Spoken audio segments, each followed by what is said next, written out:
బళ్ళు ఓడలవుతాయి, ఓడలు బళ్ళు అవుతాయి అని అంటారు. ఇప్పుడు ఈ ప్రపంచంలో టెక్నాలజీ అని మీరు మాట్లాడారు అనుకోండి, మీకు ఇజ్రాయెల్ గురించే మాట్లాడాలి.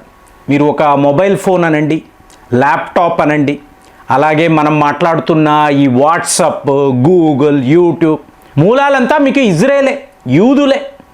అలాంటిది ఫిబ్రవరి నెల మీకు మోదీ గారు ఇజ్రాయెల్ వెళుతున్నప్పుడు వాళ్ళు ఒక ఆఫర్ ఇచ్చారు. దీని ప్రకారం ఏమిటి అంటే ఐరన్ డోమ్ అనబడే ఒక అద్భుతమైన అస్త్రం. సో ఈ టెక్నాలజీని మేము భారత్కు ట్రాన్స్ఫర్ చేస్తాము. ఒక జాయింట్ వెంచర్గా మనము ఐరన్ డోములు తయారు చేద్దాము అంటే మిలిటరీ కోఆపరేషన్. ఆల్రెడీ భారత్కు ఇజ్రాయెల్కి మధ్య 79,000 కోట్లు డిఫెన్స్ ఒప్పందాలు ఉన్నాయి. సో ఇప్పుడు మోదీ గారి ముందు బెంజమిన్ నెతన్యాహు ఈ విషయంగా మాట్లాడుతున్నారు. ఐరన్ డోము మనం కలిసి తయారు చేద్దాము. ఇది ఫిబ్రవరి నెల. తరువాత మీకు ఇరాన్ వార్ స్టార్ట్ అయింది, అవునా? సో ఇప్పుడు రఫేల్ అనబడే అత్యుత్తమమైన కంపెనీ అంటే రఫేల్ అంటే యుద్ధ విమానాలు, ఫ్రాన్స్కు సంబంధించి ఆ విమానము కాదు, మనం మాట్లాడేది రఫేల్ అడ్వాన్స్డ్ డిఫెన్స్ సిస్టమ్స్. ఇజ్రాయెల్లో మీకు టాప్ మోస్ట్ డిఫెన్స్ కంపెనీ. వాళ్ళ ప్రతినిధులు మొన్న భారత్కి వచ్చారు. వచ్చి లిటరల్గా ఇజ్రాయెల్కు హెల్ప్ చెయ్యండి, ఈ మాట హెల్ప్, ఇజ్రాయెల్ భారత్ను హెల్ప్ అడగడము మీరు నమ్ముతారా? ఏమంటే ఇజ్రాయెల్ చిన్న దేశము కదా అంటే కాదండి.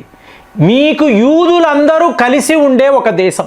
అమెరికాలో, భారత్లో, యూకేలో, ఫ్రాన్స్లో ఎక్కడైనా సరే జూయిష్ పాపులేషన్ ఉంటే వాళ్ళు ఇజ్రాయెల్ పౌరులే. సో అక్కడ నివసించే వాళ్ళు కాదు, యావత్తు ప్రపంచం. ఇప్పుడు ఇజ్రాయెల్కి కోపం వచ్చింది అనుకోండి, ఏం చేస్తారంటే క్షణాలలో ప్రపంచాన్ని స్తంభింపజేస్తారు.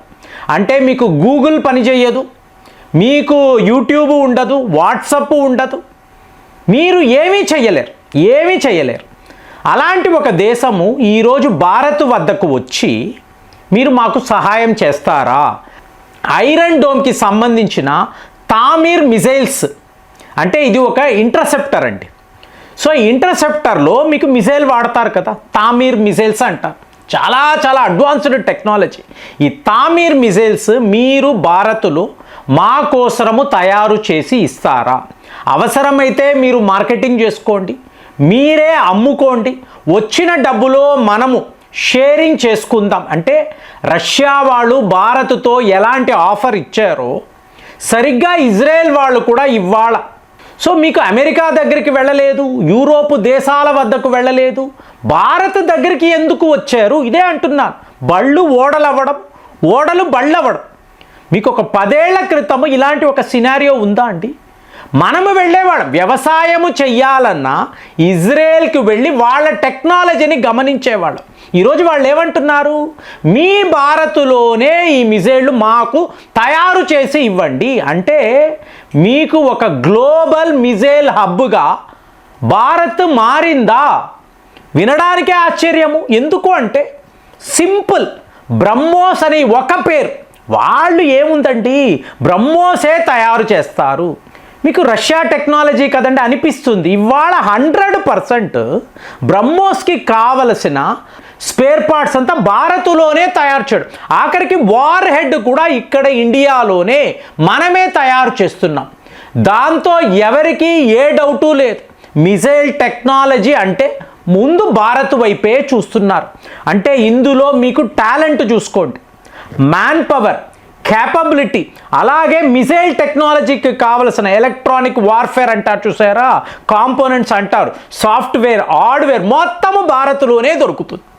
సో ఇలాంటి వార్తలు విన్నప్పుడు మనం ఎక్కడ ఉన్నాం? ఈ ప్రపంచంలో ఇజ్రాయెల్ వాడు తలుచుకుంటే అమెరికా వాడి దగ్గరికి వెళ్ళి నాకు ఒక 1000 తామీర్ మిజైల్స్ తయారు చేసి ఇవి అడగొచ్చు.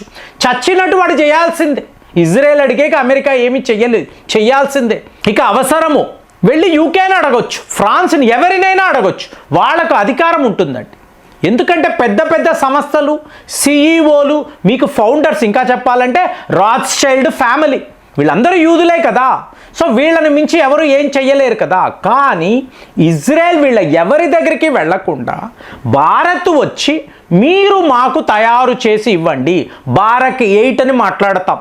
మీకు కళ్యాణి అనబడే ఒక కంపెనీ, కళ్యాణి డిఫెన్స్ సిస్టమ్స్, హైదరాబాదులో మీకు మిజైల్ టెక్నాలజీ, మిజైల్స్ వాళ్ళు తయారు చేస్తారు, జాయింట్ వెంచర్.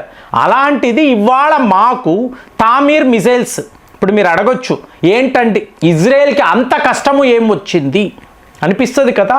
విపరీతమైన షార్టేజ్ అండి. ఎందుకు అంటే హమాస్ అన్నారు, హమాస్ తర్వాత హిజుబుల్లా తర్వాత హూదీస్. సో ఇదంతా మీకేంటి ఐరన్ డోమ్ ద్వారానే వాళ్ళని ఆపగలిగారు.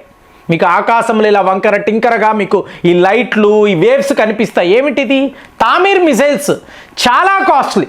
సో వాడుతూనే ఉన్నారు ఇజ్రాయెల్ వాళ్ళు, వాళ్ళ టెక్నాలజీని పెట్టుకొని ఇలాగ ఐరన్ డోమ్ని వాడుతూనే ఉన్నారు గత 2 ఏళ్ల నుంచి. ఈ యుద్ధం సడన్గా ఈరాన్ అన్నారు, ఈరాన్ వాళ్ళు ఇలా తిరగబడతారు అని చెప్పి ఇజ్రాయెల్, అమెరికాను ఊహించలేదు. సో ఈరాన్ నుంచి వచ్చి పడుతున్న రాకెట్లు, వాటిని ఆపడానికి ఎన్నెన్ని తామీర్ మిజైల్స్ మీరు వాడతారు చెప్పండి. వాడి వాడి వాడి ఆఖరికి ఖజానా నిండుకుంది. ఇవాళ సివియర్ స్థాయిలో షార్టేజ్ కాబట్టే వాళ్ళు సీజ్ ఫైర్ అన్నారు. ఇదేదో ఇజ్రాయెల్ వాళ్ళు ఈరాన్ని విడిచిపెట్టారు, లేదు, వాళ్లకు కావలసిన ఆయుధాలు లేవు. సో ఇవాళ భారత్కి వచ్చారు. ఒకవేళ మనము మన దేశంలో ఈ మిసైల్స్ను తయారు చేసాము అనుకోండి, ఒక వర్గం అంతా భారత్ను శత్రువు దేశంలాగే చూస్తుంది. కానీ మనకు ఎంత పెద్ద ఎక్స్పోర్ట్స్ అంటే, ఎలాంటి రెవెన్యూ అంటే, ఇజ్రాయెల్ వద్ద కొనాలా భారత్ వద్ద కొనాలా అంటే భారత్ వైపే అందరూ చూస్తారు. సుఖాయ్ విమానాలు రష్యా వద్ద కొంటే శాంక్షన్స్, అదే భారత్ వద్ద కొంటే చవక ధరకే దొరుకుతుంది. అలాంటి ఒక సిచ్యువేషన్ని మనం క్రియేట్ చేసేసాం. మీకు రఫేల్ అడ్వాన్స్డ్ డిఫెన్స్ సిస్టమ్స్ ప్రతినిధులు, ఎందుకండి మీరు భారత్ను ఎంచుకున్నారు, మీరు ఏ దేశానికైనా వెళ్ళవచ్చు కదా అంటే, ఇక్కడ ఇది కాస్ట్ ఎఫెక్టివ్ అండి, చవక ధరకే భారత్ మిసైల్స్ తయారు చేసి మాకు ఇవ్వగలదు, ఆ క్యాపబిలిటీ ఉంది, ఆ టాలెంట్ ఉంది, మిసైల్ టెక్నాలజీ కూడా వాళ్ళ వద్ద ఉంది, వాళ్ళు పెద్ద పెద్ద అస్త్రాలు తయారు చేస్తున్నారు అని చెప్పి ఇజ్రాయెల్ యొక్క కంపెనీ మన గురించి మాట్లాడడము నిజంగా షాకింగ్గా ఉంది. ఎందుకంటే భారత్ ఎప్పుడైనా సరే ఎనీ గివెన్ టైమ్ విదేశాల వద్ద నుంచి ఇంపోర్ట్ చేసుకునే వాళ్ళమండి ఆయుధాలను. అలాంటిది మనల్ని నమ్ముకొని the most advanced country in the world Israel వాళ్ళు రావడము, వచ్చి మాకు ఇలాగ ఒక హెల్ప్ చేస్తారా, ఈ మిజైల్స్ తయారు చేసి ఇస్తారా, మీరు ఎలాగైనా వ్యాపారం చేసుకోవాలనుకుంటే, ఎక్స్పోర్ట్స్ చేసుకోవాలనుకుంటే చేసుకోండి, మీకు ఉపయోగము మాకు ఉపయోగము, ఒక జాయింట్ వెంచర్గా మిలిటరీ కోఆపరేషన్గా చేసుకుందాం. ఫిబ్రవరి నెల మోదీ గారు వెళ్ళినప్పుడు జరిగిన చర్చలు ఇవాళ జూలై నెల మీకు ఈ స్టేజ్కి వచ్చింది. ఒకవేళ మనం ఒప్పుకొని తయారు చేసామనుకోండి, షార్ట్ రేంజ్ మిజైల్స్ అండి, మీకు అద్భుతంగా ఇది తన పనితనాన్ని చూపించగలదు. పాకిస్తాన్ లాంటి దేశాలను ఎదుర్కోవాలంటే, అంటే వాళ్ళ క్రూజ్ మిజైల్స్ అనండి, అలాగే మీకు అన్మాన్డ్ ఏరియల్ వెహికల్ అనండి, రాకెట్స్ అనండి, ఇలాంటి వాటిని న్యూట్రలైజ్ చేయడానికి తామీర్ మిజైల్స్ అద్భుతంగా పనిచేస్తాయని చెప్పి ఇవాళ ప్రపంచం ఎందుకంటే ఇన్ని దేశాలు, ఇన్ని తీవ్రవాద సంస్థలను ఇజ్రాయెల్ సింగిల్ హ్యాండెడ్గా ఎదుర్కొనింది కదా. సో దానికి ఐరన్ డోమ్, తామీర్ మిజైల్సే కారణము. అలాంటిది మనము కూడా ఇక్కడే తయారు చేసుకొని పాకిస్తాన్కి వ్యతిరేకంగా దీనిని వాడగలిగితే మనకు అడ్వాంటేజ్, అలాగే మన ఎక్స్పోర్ట్స్ కూడా పెరుగుతాయి కదా, రెవెన్యూస్ పెరుగుతాయి కదా. మనము అలా ఆలోచిస్తున్నామా? ఇంకా ఒక నిర్ణయం తీసుకోలేదు, కానీ ఇజ్రాయెల్ వాళ్ళు మన హెల్ప్ అడగడం మాత్రం చాలా చాలా పెద్ద విషయము. మరి ఇలాంటి వార్తలు వచ్చినప్పుడు మీకేమనిపిస్తుంది? కామెంట్స్లో రాయండి. మళ్ళీ వచ్చే వీడియోలో కలుద్దాం. జై హింద్.